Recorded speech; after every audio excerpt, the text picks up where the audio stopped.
சென்னை பட்டினம்பாக்கம் பகுதியில் சூடான தார்பட்டு 2.5 வயது பெண் குழந்தை படுகாயமடைந்த சம்பவம் அதிர்ச்சியை ஏற்படுத்தியிருக்கிறது. பட்டினப்பாக்கம் நம்பிக்கை நகர் பகுதியைச் சேர்ந்த இமானுவேல் ஜோஷ்வா என்பவரது 2.5 வயது குழந்தை வீட்டின் அருகில் விளையாடிக் கொண்டிருந்தது. அப்போது தாய் பிபியானா திடீரென குழந்தையின் அழுகை சத்தம் கேட்டு ஓடி சென்று பார்த்தபோது உடலில் சூடான நிலையில் கீழே கிடந்த தார் ஒட்டி காயம் ஏற்பட்டிருந்தது. இதையடுத்து குழந்தையை மீட்டு மருத்துவமனையில் அனுமதித்த நிலையில் தாய் அளித்த புகாரின் பேரில் போலீசார் விசாரணை நடத்தி வருகின்றனர். இப்படி போனான், போயிட்டு கொஞ்ச நேரம் ஒரு செகண்ட் தான் பொண்ணு பெருகிறான், அப்படியே துடிக்கிறான், ஓடி போய் தூக்குறேன். அந்த விட்டு அம்மா ஓடியாண்டாங்க, அந்த அம்மாலாம் ஓடினாங்க, ஓட்டாங்க, நிறைய பேர் வந்து தூங்குறாங்க. உடனே அவங்க கூட குழந்தை கொடுத்துட்டு ஓடி போய் இந்த கிருஷ்ணாவில் மண்ணெண்ணெய் எடுத்துகிட்டு கொஞ்சம் எண்ணெய் கொடுத்து கையில் கொடுத்துட்டு எல்லாத்தையும் எடுக்கிறாங்க, பேசி எடுத்துகிறாங்க, எல்லாத்தையும் எடுத்துகிறாங்க. மீன் உணவு கேபிள் தான் அது, அவங்க கேபிள் தான் அது.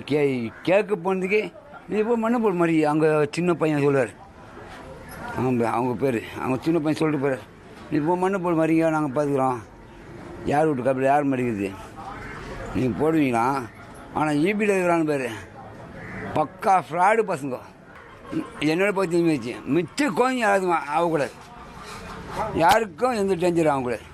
இதோடு வந்து கேபிள் சரி பண்ணோம். அவங்க ஈபில் சரியில்லைங்க. தேனி மாவட்டம் ஆண்டிப்பட்டியில் வியாபாரிகளோடு சில இளைஞர்கள் தகராறில் ஈடுபட்டதால் பரபரப்பு ஏற்பட்டது.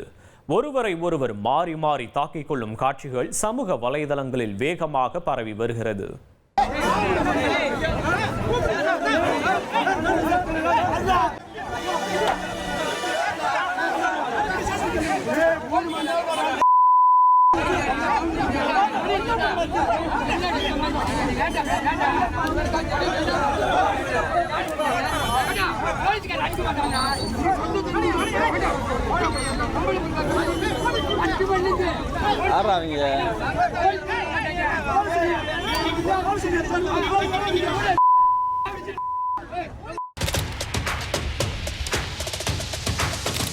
அதிமுக்கிய விவரங்களை அனைவருக்கும் புரிய வைக்கும் பாட்காஸ்ட்.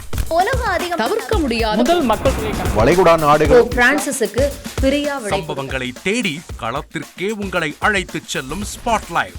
அங்க இருக்கக்கூடிய கள விவரங்கள் என்ன? அமலாக்கத்துறை கடந்த 5 வருஷமாவே சார் எனக்கு ரொம்ப பிடிக்கும் அவர் வர்றதுக்காக. எங்களுடைய நியாயமான கோரிக்கை.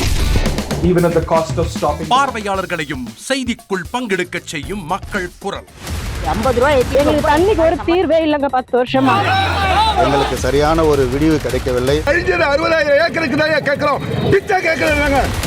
புத்தம் புதிதாக வித்தியாசமாக ஹெலிகாப்டர்களின் உதவி என்ன படிக்கலான்றதுல பேரண்ட்ஸும் என்கரேஜ் பண்ணணும், ஸ்டூடெண்ட்ஸும் தேர்வு செஞ்சு.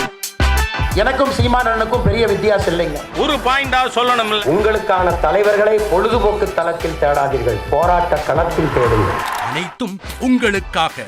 எப்போதும் இணைந்திருங்கள் தந்தி டிவியுடன்.